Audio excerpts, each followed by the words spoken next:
Hi, I'm Ryan Szymanski, curator for Battleship New Jersey Museum and Memorial.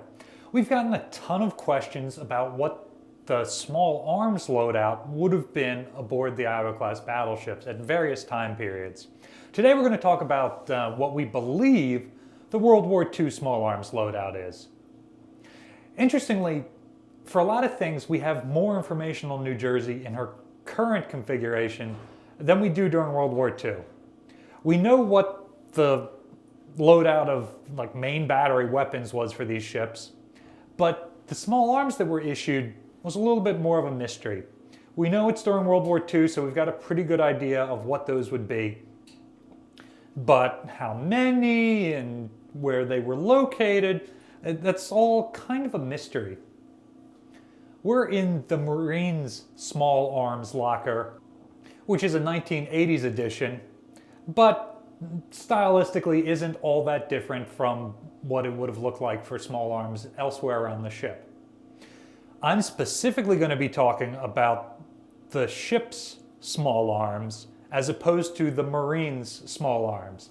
It's important to keep in mind that the Marine detachment is assigned with their own small arms lockers, and so the numbers I'm going to give you today are exclusive of the Marines assigned to the ship. While it's often said that the Marines were issued stuff that was a little bit older, less modern than what the Army was getting, the Navy tends to get stuff that's even older than that. It's not frontline weaponry. So, where did this research come from? Our good friend Justin up at Battleship Cove found the Ordnance Equipment List book for the Battleship Massachusetts. He sent it to our good friend Matt down at Battleship Alabama, who then was talking to me about small arms and said, "Oh, don't you have your ordnance equipment books?" And the answer was no, we do not. So, important to keep in mind, because this is the South Dakota class battleships World War II era small arms, because it's the only time that they served, we're looking at exclusively New Jersey's World War II small arms for the crew, not for the Marines. This is likely the same loadout that we would have carried in the 1950s, but it is going to be completely different from our loadout in the 60s and the 80s.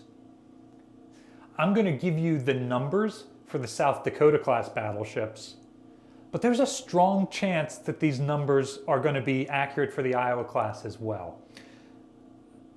The reason I say that, the Iowas and the South Dakotas are relatively close in crew size, and the idea of small arms for the crew during this time period, especially compared to the 1980s, is not so much for defending the ship, like, oh no, there's Tommy Lee Jones and Gary Busey, hand out small arms to all the cooks.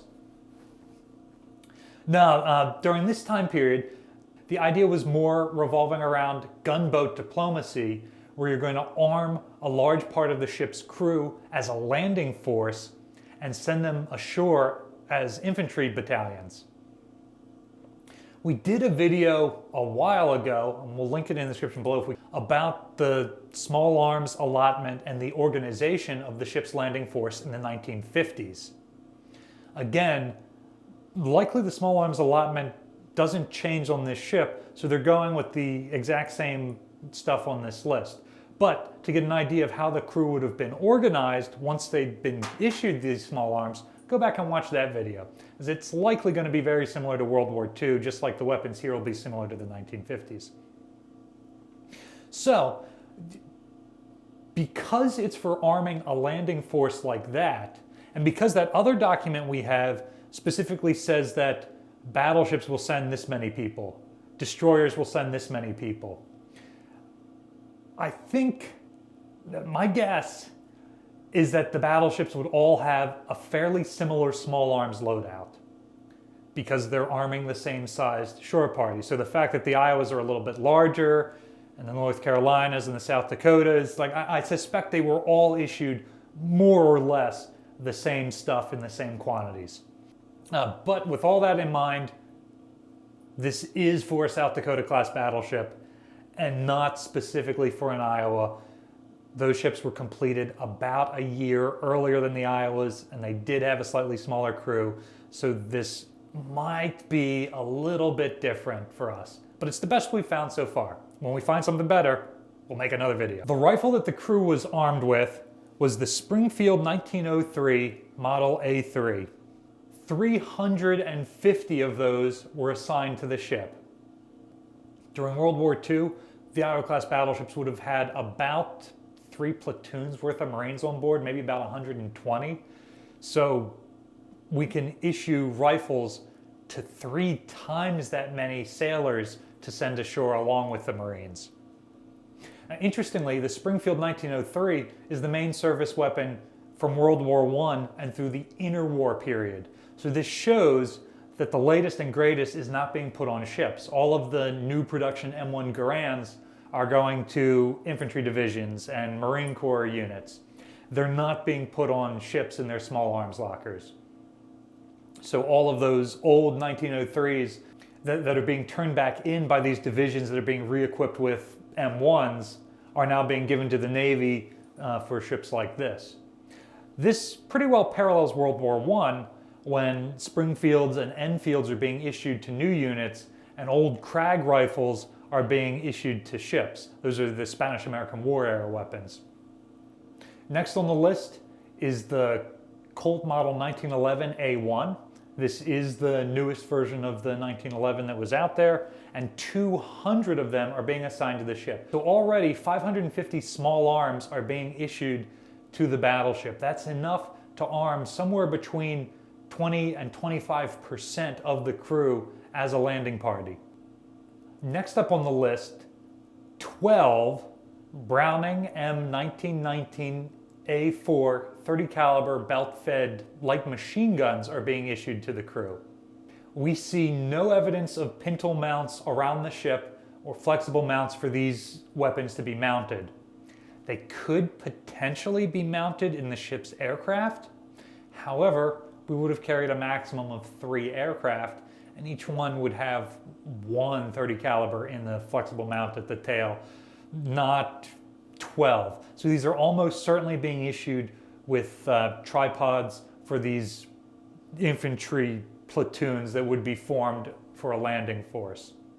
Interestingly, during later commissions, it's the Browning 50 caliber machine gun that's being issued, and the ship is getting 4 of those, which can be mounted on flexible mounts around the ship, as opposed to the 12 30 cals. 30 Browning M1918A2 BARs were also issued to the crew. 30 of them. Since the standard infantry squad of the time would have carried, I believe it was 1 for a 12-man squad, that kind of gives you an idea of how many infantry squads are being formed. However, the Marines were issuing something like 2 per squad during this time period. So I'm not entirely sure if the ship is following closer to the Marine Corps standards or closer to the Army standards. But 30 BARs is a whole lot of firepower. Interestingly, the ship is only getting 6 M1A1 Thompson submachine guns. These are typically carried by squad leaders, so that may show that they were trying to form 6 squads, each with a Tommy gun and 2 BARs, but that number still doesn't math out really well with the number of rifles. 350 rifles. You're not dividing that into 6 65-man squads. 6 M97 shotguns were also issued.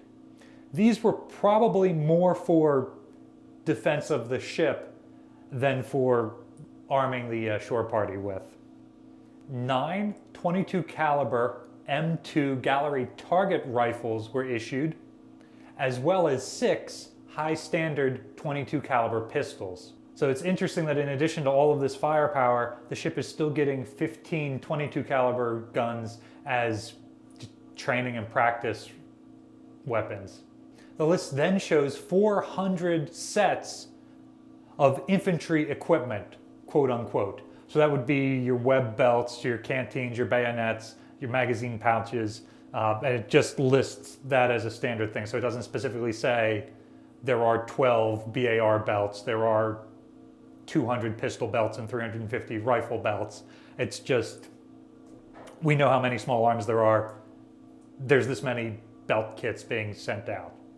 So that's interesting. Even though we've got nearly 600 weapons, there's only 400 sets of equipment to be issued to sailors. So that implies that you would be sending about 400 sailors out. You'd have about 350 with rifles, about 50 with shotguns, submachine guns, BARs or light machine guns, possibly a few who just have handguns. And then those 200 handguns are being handed out to folks who already have another weapon system, which makes sense. The machine gunners, the BARs, those guys would normally have a handgun on them as well as their other weapon. But still, 200 seems like a big number. This part's wild. In addition to all of those small arms, the ship is also being issued 36 Bolo knives. That's model 1910 or model 1917, it says. We have a Bolo knife in the museum's collection that I never thought fit here, and I was going to attempt to rehome, but now seeing that the ship would have been issued 36 of them, it was probably to be used as a machete for like brush clearing for these shore parties. We're definitely going to keep it, and we might even set up a pistol belt or something that has it on display in a future exhibit. All right, here's the most wild one on the list. The ship was also issued with 5 cutlasses. The US Navy is manufacturing cutlasses as recently as 1941. There is a pattern 1941 US Navy cutlass that is being produced, and that's probably the type referenced here, although interestingly, that's the only thing on the list that doesn't have an exact model number. So in theory, they could be drawing anything out of the inventory. Here's a model 1861 cutlass, or whatever we have. 5 cutlasses, that's real interesting. I don't believe that's for ceremonial purposes. The M1941 cutlass is all black. It's not like the polished silver ceremonial swords. Presumably, officers and chief petty officers who had sabers as part of their dress uniforms would have also had those on board as part of their uniforms. I have seen pictures of ships during this period that have like brackets for hanging swords above the beds in officer staterooms. So it wouldn't surprise me to hear that the ship had more than the 5 swords that are listed here in the small arms equipment. I don't know what to make of this. Even in the sand pebbles, it seems like the swords that they're using are officer swords and not cutlasses that are still being issued.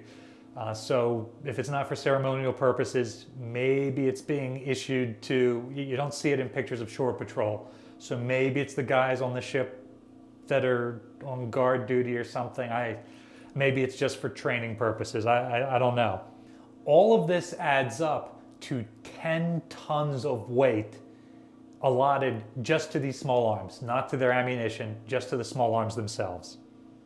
Yeah, negligible in a battleship, but still a wild amount of small arms. Can you imagine if the ship had come here with her allotment of small arms and we opened this up and they were all still here? There were just 10 tons of them laying around? That's the dream. The final weapon, or firearm, I guess I mean, is listed under miscellaneous equipment, not under small arms. The ship would have carried 4 .45 caliber line throwing guns. So that's the small arms equipment that would have outfitted an American battleship completed in 1942. It's likely the same or very similar to what Battleship New Jersey would have carried in the 1940s and 50s. Was there anything on that list that surprised you? The cutlasses kind of surprised me, though honestly not as much as the Bolos. I thought that those were kind of out of use by World War II. Is there anything missing from that list that surprised you?